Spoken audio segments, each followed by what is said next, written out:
Park ইনস্টিটিউশনে 30 পড়ুয়া অসুস্থ। শ্যামবাজারে park institution for girls school অসুস্থ 27 পড়ুয়ার চিকিৎসা আরজি করে। চিকিৎসার পর হাসপাতাল থেকে মুক্ত 16, আরজি করে চিকিৎসাধীন বাকি 11 পড়ুয়া। 11 পড়ুয়ার শারীরিক অবস্থা স্থিতিশীল। অসুস্থদের দেখতে গতকালই হাসপাতালে যান স্বাস্থ্যমন্ত্রী শারদ দত্ত মুখোপাধ্যায়। হ্যাঁ, বমি করছিল, গলা বুক মানে জ্বালা করছিল। খাবারের থেকেও মানে শিকায়ত এসেছিল অনেকবার। আমরা এখানে মিটিংয়ে এসেছিলাম, 2বার না 3বার মিটিংয়ে এসেছিলাম এখানে। তাও ওনাদেরকে বলা হয়েছে, বলছে ঠিক আছে, এবার যা হয়েছে এবার ঠিক হয়ে যাবে। শোনার পরে একটু চিন্তা হচ্ছিল, কিন্তু চিন্তা হচ্ছিল এর আগে 2টো স্কুল হয়ে গেছে এইরকম, সেই জন্য চিন্তা করছি। দেখা হয়েছে? হ্যাঁ, মেয়ে এখানে সুস্থই আছে, ভালো আছে।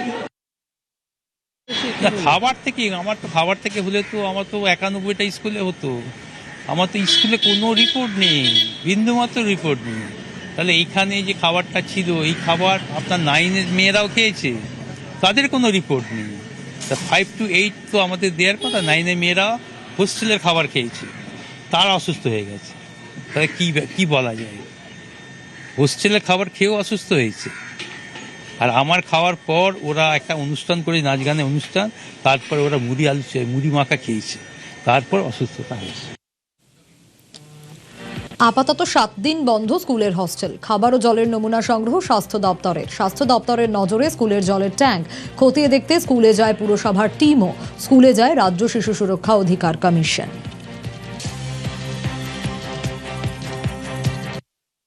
প্রত্যেকটি স্টেবল, কিন্তু হবে কেন? এইগুলো হবে কেন? এগুলো তো অযাচিত না, নিশ্চয়ই কোথাও কিছু ছিল। আমি তো বারবার বলছি, কি ছিল বার করতে হবে। এগুলো অনুমানের উপর ভিত্তি করে তো লাভ নেই। খাবার, জল, এইটুকু নিজেদের পার্সোনাল হাইজিন, সেটাও লক্ষ্য রাখা। আমাদের যেটা আলোচনা হলো যে আমরা সবসময় অন্যকে দোষ দিই, জলের খারাপ কি খাবার খারাপ বা আনাজ ঠিকমতো দেওয়া ছিল না, ডিম নষ্ট হয়েছিল কিনা, কিন্তু পার্সোনাল হাইজিনও দেখতে হবে, সবাই হাত ধুচ্ছে কিনা। আমি তো বলেছি শৌচালয় দেখতে, ওয়াশরুমগুলো সব ঠিক আছে কিনা দেখছে, সেখানে হাইজিন মেনটেন করছে, বাচ্চারা নিজেরা হাত ধুচ্ছে কিনা, ওদের খাবার দিচ্ছেন যিনি, তাদের ব্লাড টেস্ট, এগুলো সব আমরা বলা হয়েছে, তাদের পরীক্ষা করা।